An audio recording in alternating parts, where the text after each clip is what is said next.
que tu mènes. Avec qui? Avec ton Dieu, par qui tu es lié, par une alliance. C'est ça. Mais pour bénéficier de la présence effective de Dieu, il y a des conditions. Je dirais, il y a une condition. Disons une condition. Nous sommes tous dans cette salle. Mais tous, nous n'avons pas, nous ne bénéficions pas du même type de présence de Dieu.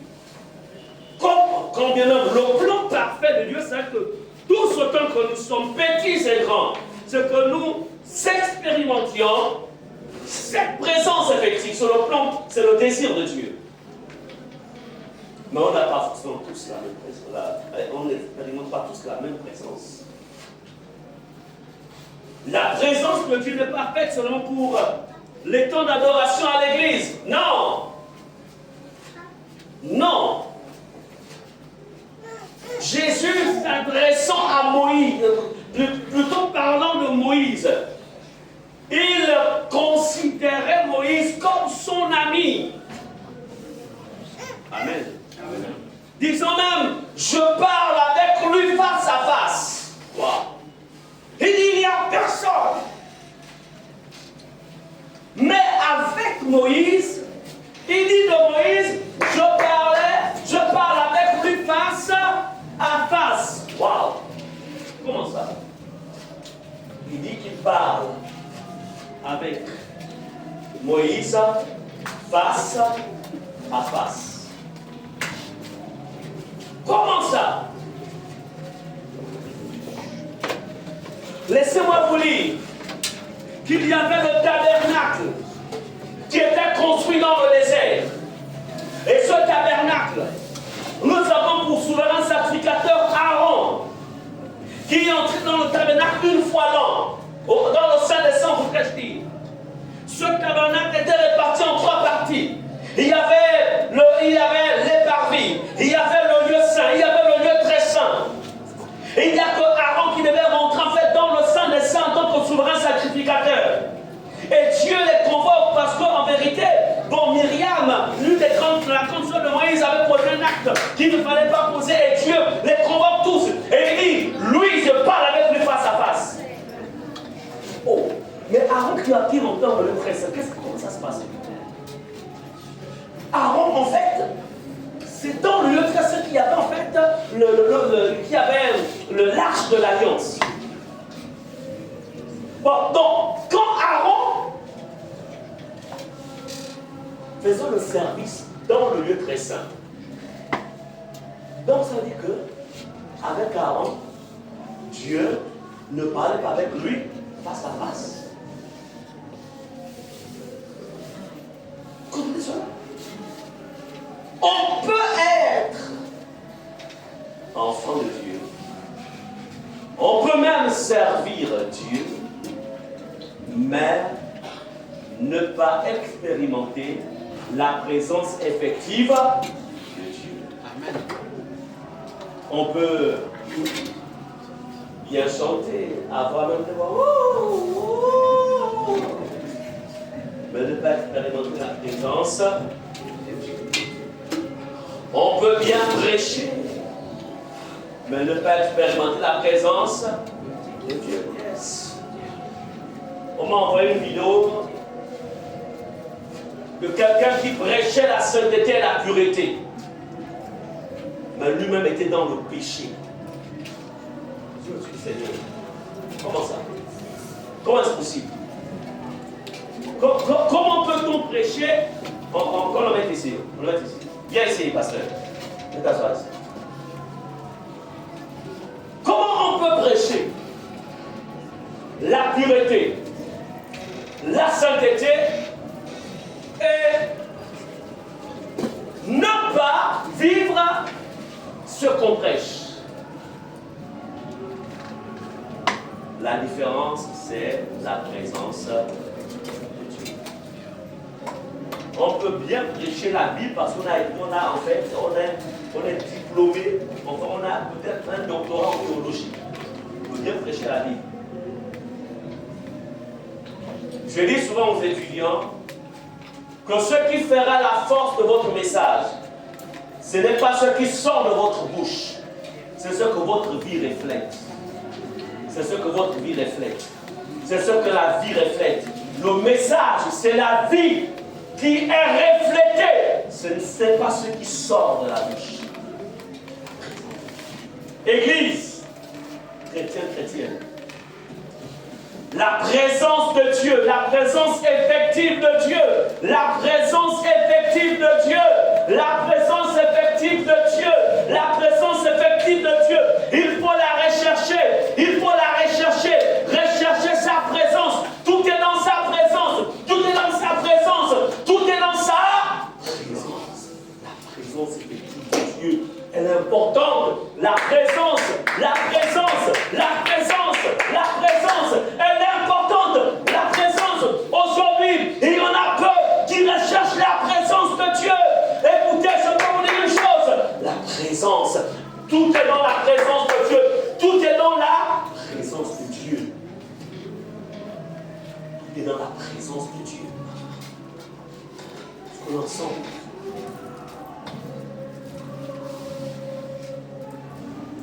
Mais comment faire en sorte que nous expérimentions chaque jour cette présence? On va voir deux types. Je vais vous présenter deux types de présence. Allons-y dans Matthieu 28, verset 19 à 20. Matthieu 28.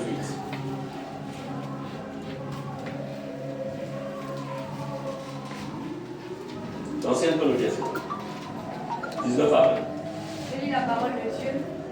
Allez, faites de toutes les nations des disciples, les baptisant au nom du Père, du Fils et du Saint-Esprit, et enseignez-leur à observer tout ce que je vous ai prescrit. Et voici, je suis avec vous tous les jours jusqu'à la fin du monde.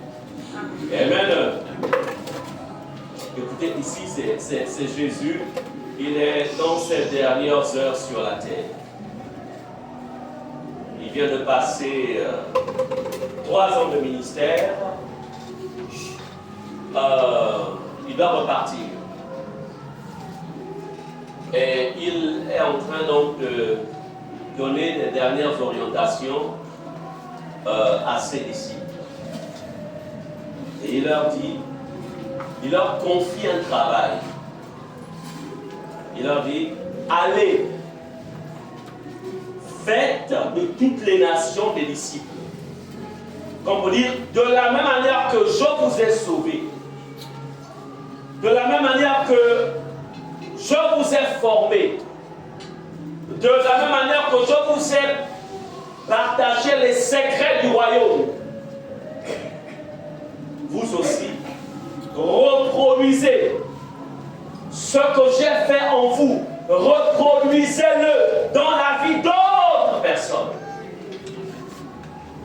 Le peu que tu as, le peu, ce peu-là, transmets-le aussi. Ou l'abondance que tu as, l'abondance de ma connaissance, transmets-la. Faites. Donc il leur confie une mission. Il dit, au verset 20, et enseignez-leur à observer tout ce que je vous ai prescrit. Tout, observez tout. Demandez d'observer.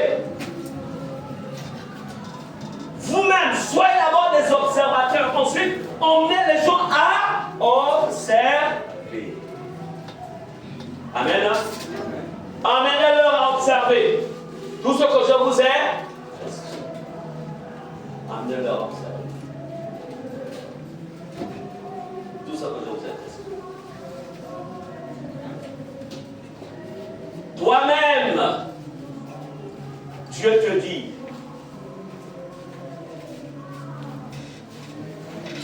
en vérité, lorsqu'on est enfant de Dieu,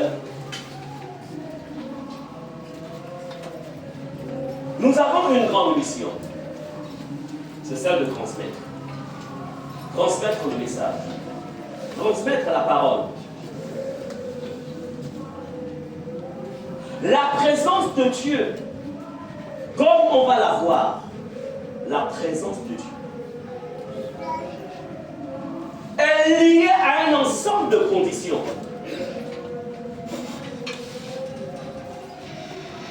Faites de toutes les nations des disciples, les baptisant au nom du Père, du Fils et du Saint-Esprit. Enseignez-leur.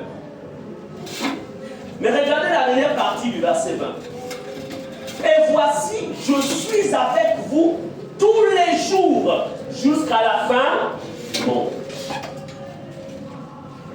Et voici, je suis avec vous. Vous voyez, en français, on nous disait que lorsqu'une phrase se suit et qu'il y a un « et » au milieu, en fait, on appelle ça conjonction de coordination. Comme pour dire, cette deuxième partie de la phrase est rattachée à la première. En fait, la première partie impacte aussi la deuxième. Il n'y a ni l'un sans l'autre. Est-ce qu'on est ensemble? On nous a appris ça à l'école, on nous a tellement mis ça dans la tête. Du moins à notre école, pas l'école d'aujourd'hui, mais l'école du passé là, dans la tête, que ça reste même des années plus tard. Même si tu sors à l'école, mais tu es toujours là dans la tête. Quand je vois aujourd'hui, je lis parfois certaines écoles privées là. La manière dont les soldats, dont les phrases sont écrites, oh my God. Seigneur. Ouais, même les fautes, même sur les tableaux.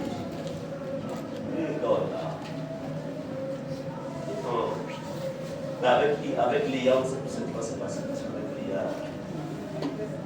les gens ont besoin d'être très instruits. Ils ont seulement la révolutionnerie. Bon, ça n'est pas le message. Mais on sait une chose, c'est que Jésus nous dit ici, et voici, je suis avec vous tous les jours jusqu'à la fin du monde. Remarquez que la présence de Dieu ici, Jésus dit, parce que vous allez accomplir mon mandat, je serai avec vous. Comme pour dire, si on essaie d'introduire la négativité là-dedans, comme on dit, bon, celui qui ne fait pas de toutes les nations des disciples, celui qui ne contribue pas à leur baptême au nom du Père, du Fils et du Saint-Esprit, celui qui n'enseigne pas à observer tout ce que je vous ai prescrit, en fait, je ne serai pas avec vous tous les jours. Jusqu'à la fin du monde. Ce message-là, si on introduit la négation à l'intérieur, il n'y a pas donc, il ne pourra pas être avec la personne. On est d'accord? Est-ce qu'on est d'accord? Oui, parce qu'il y a des orientations qui sont en amont. Il dit, faites de toutes les nations. Donc il y a un travail qui est donné. Il y a un travail. Parce que tu accompliras ce travail. Alors moi je serai avec toi. Et si tu ne l'accomplis pas, je ne pourrai pas être avec toi. Est-ce qu'on est ensemble? Comprenons la chose ainsi. Écoutez, dites-moi,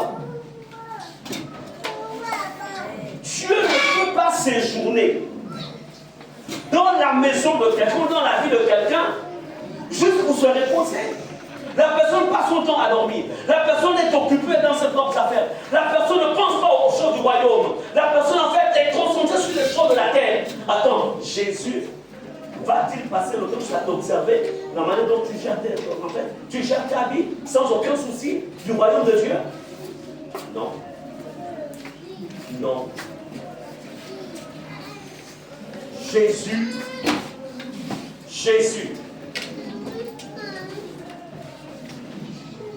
de la même manière qu'il veut faire la promotion du royaume de Dieu, il a mandaté aussi ses disciples, ses enfants, à continuer à faire la promotion du royaume de Dieu.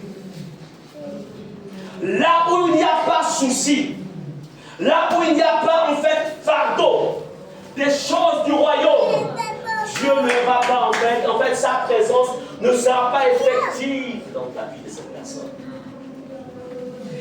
il dit, je serai avec vous tous les jours. Il dit même pas je serai, il dit je suis. Ce n'est pas un futur, c'est un présent. Tu veux expérimenter la présence de Dieu de manière permanente. Occupe-toi des choses du royaume, des choses de ton Père. Occupe-toi des choses de Dieu. Occupe-toi. Si tu passes ton temps à t'occuper rien que de toi, rien que de toi-même, je te le dis en vérité. Je te le dis en vérité, je te le dis. En fait, tu n'expérimenteras pas sa présence effectivement. Tu passes ton temps en fait à ne regarder qu'à toi. Vous savez, je fais pratiquement là sur la 3e semaine hein, parce que je ne me suis vraiment pas reposé. La semaine avant, il fallait préparer la conférence. Ensuite, le pasteur est arrivé, on a travaillé sur deux fronts. On a d'abord commencé dans une de nos églises de la famille, elle m'a dit côté d'accord. Et ensuite, c'est ici à Mindoubé. Après Mindoubé, nous sommes allés, on appelle ça comment? Nous sommes allés à Antoum. Et ensuite, il est rentré dimanche. Mardi, je me suis retrouvé dans une autre conférence où j'étais orateur jusqu'à jeudi. Et là encore, bon. Et puis j'ai commencé à sentir une douleur au niveau d'ici. Je ne m'entends pas dire ça en femme. Une douleur à l'intérieur. Alors, j'ai voulu aller en pharmacie pour aller prendre quelque chose. Laisse-moi dire, allez ça, laisse ça. J'ai commencé à parler à mon Dieu, écoute mon corps, écoute mon corps. J'ai parlé à mon corps. Je lui ai donné des orientations. J'ai dit à mon corps, donc, j'ai parlé à mon corps. Et puis, la conseillère dit, mais va voir ton médecin. Je n'ai pas d'argent de mon médecin. Déjà, moi, je ne vais pas dans les, on appelle ça comment? L'hôpital général, la justifier. Je préfère aller dans les cliniques parce que quand j'arrive, moi, je suis très vite servi. Voilà. Et puis, bon, prendre dans les cliniques, c'est de l'argent que tu dépenses en plus. Donc, et puis, bon, je me suis dit, bon, parce que, je parle seulement, je parlais à mon corps. Je lui ai donné des orientations. Parce que ça, ce n'est pas moi. Ça, là, c'est ma maison. Amen. Ça, c'est ta maison. Donc, toi, tu es esprit. Donc, tu peux lui dire, tu lui dis seulement, voilà ce que tu dois faire avec moi. Voilà ce que tu dois faire. Et puis, quand tu as la présence de Dieu, en fait, il va obéir. Est-ce que vous comprenez? Il va obéir. Tu parles. Je lui ai parlé. Je prêchais demain. Quand je prie même la nuit, il a encore parlé, il m'a donné son message. Je lui ai dit, quel que soit le message que tu me donnes, je vais aller prêcher la parole. Il dit, mais repose-toi. Je lui ai dit, je me reposerai après. Mais maintenant, je vais prêcher, je vais parler pour le Seigneur Jésus. Amen. Amen. Je suis là. La présence de Dieu, Église, la présence de Dieu, tu en as besoin. La présence de Dieu, tu en as besoin. La présence de Dieu, c'est-à-dire que c'est une marque dans le monde de l'esprit. C'est une présence qui t'accompagne partout. C'est-à-dire lui-même, il est avec toi. Mais pour qu'il soit avec toi, tu as besoin d'être à son service. Sers les intérêts de Jésus. Et l'un de ses intérêts, c'est parler de lui. C'est te reproduire. C'est donner ce que tu as. Parler du salut. Si tu te tais, dis-toi, prenons l'exemple.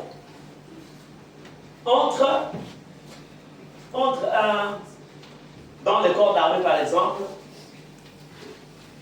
on prend un soldat. Lui, il est seulement là.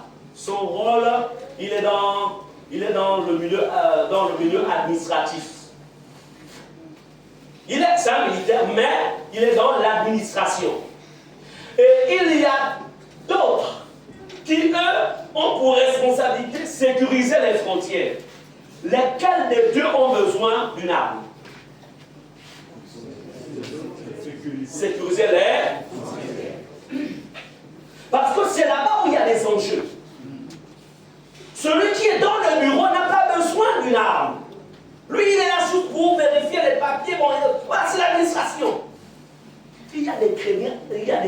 administratif. Embauché juste pour les papiers. Mais moi, je refuse d'être un chrétien administratif. Je préfère être soldat dans les frontières. Parce que l'arme que j'ai là, je peux l'amener à la maison. Et si un voyou bandit veut, qu'est-ce que je fais? Je me souviens, on était au PK9, on habitait encore là, on était en ancienne cité, et le voisin, c'était un militaire, c'était un commandant de l'armée. Et des bandits, des jeunes voyous ont osé venir attaquer, venir voler. À l'époque, il y avait les, on appelle ça comment? Vous savez, les paraboles, là, c'était long comme ça. On mettait une forme de Tanax, voilà, c'était ça. Ils sont montés sur la toiture. Le militaire là avait son arme, c'était un commandant. Il attendait seulement en bas. Le petit là, les voleurs là, ils sont descendus. Ils ont mis ça dans le sac. Au lieu de rester tranquille, ils balancent ça sur le militaire. C'est-à-dire qu'ils le frappent avec le sac. Est-ce que, quand c'est comme ça, on appelle ça légitime défense.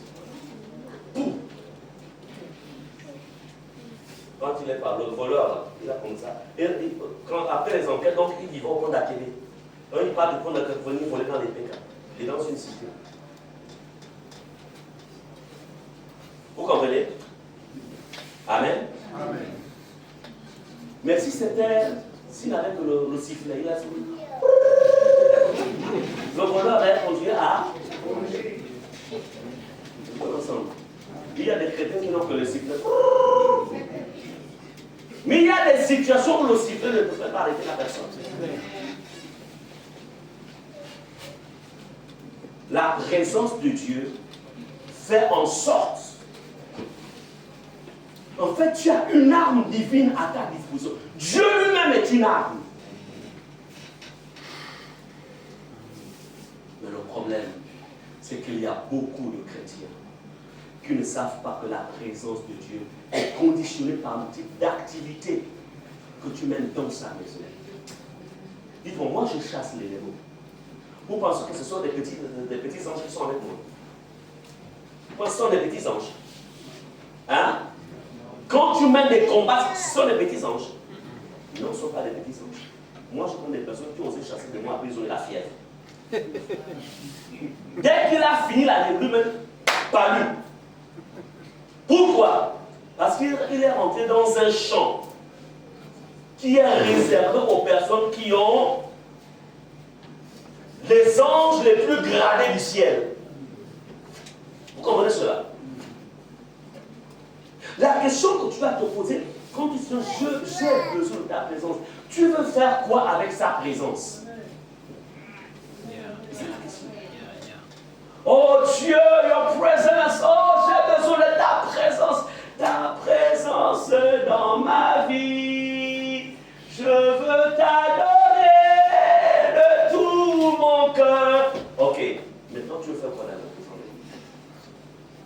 ta présence? Tu veux quoi avec ça? Qu'est-ce que le royaume de Dieu, en fait, bénéficie ou bénéficiera de cette présence? Alléluia. Qu'est-ce que la présence de Dieu en toi fera avancer? Qu'est-ce que le ministère, l'Église, ça va faire avancer quoi dans l'Église? Qu'est-ce que la présence de Dieu va faire avancer dans ta maison, dans ton foyer? Qu'est-ce que la présence de Dieu? Qu'est-ce que la présence de Dieu? Qu'est-ce que la présence de Dieu? J'avais besoin, avant que je ne sois marié, j'avais besoin de la présence de Dieu, afin d'être un modèle de sainteté pour mes enfants. Un père qui marche dans la sainteté, un père qui n'est pas dans le péché.